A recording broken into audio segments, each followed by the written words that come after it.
ఎవడు ఏమన్నా నేను అంత గ్రాండ్ గా పెళ్లి. ముఖేష్ అంబానీ 4,000 కోట్లు పెట్టి వాళ్ళ కొడుకు పెళ్లి చేసిందని మాత్రమే మీకు తెలుసు. కానీ ముఖేష్ అంబానీ డైలీ ఇన్కమ్ ఎంతో తెలుసా? 163 crores.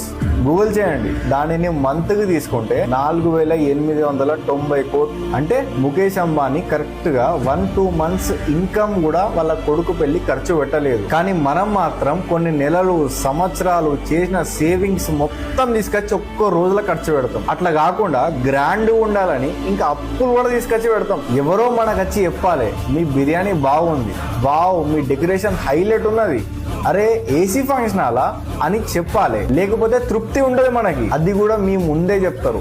తర్వాత స్టోరీ వేరే ఉంటది. 2024-25 లా గోల్డ్ రేట్ 60-70% ఇంక్రీజ్ అయింది. అంటే 2024 లో నువ్వు 1 lakh ఇన్వెస్ట్ చేస్తే 2025 వచ్చేసరికి కనీసం 60% అనేది పెరుగుతుంది. మ్యారేజ్ సింపుల్ గా ఉండి గోల్డ్ మీద ఇన్వెస్ట్ చేస్తే ఫ్యూచర్ బాగుంటది. పెళ్లి కోసం అప్పులు చేసిన వాళ్ళకి, పెళ్లి కోసం అప్పు చేసే వాళ్ళకే చెప్తున్నా. ఒకవేళ మీరు ఎంత అప్పు తెచ్చి ఎంత గ్రాండ్ గా చేసి మీరు అప్పులలో మునిగిపోయినప్పుడు మీరు పిలిచిన బంధువులు ఏమంటారు తెలుసా? ఎవడు ఏమన్నా నేను అంత గ్రాండ్ గా పెళ్లి, నేను అప్పెవరు చేయమన్నారు, మేం చేయమన్నావా అన్న మాట కట్టదు లాస్ట్ కి. సో ఒకసారి మీరు మంచిగా ఆలోచించండి. పెళ్ళికి ప్రిపేర్ అయ్యే వాళ్ళు ఎవరైనా ఉంటే ఈ వీడియోని వాళ్ళకి షేర్ చేయండి. నేను ఇటువంటివి చాలా చూసినా కాబట్టి ఏదో ఒక బ్రదర్ లెక్క ఎక్స్ప్లెయిన్ చేస్తున్నా. డైలీ డోస్ కోసం ఫాలో చేసుకో.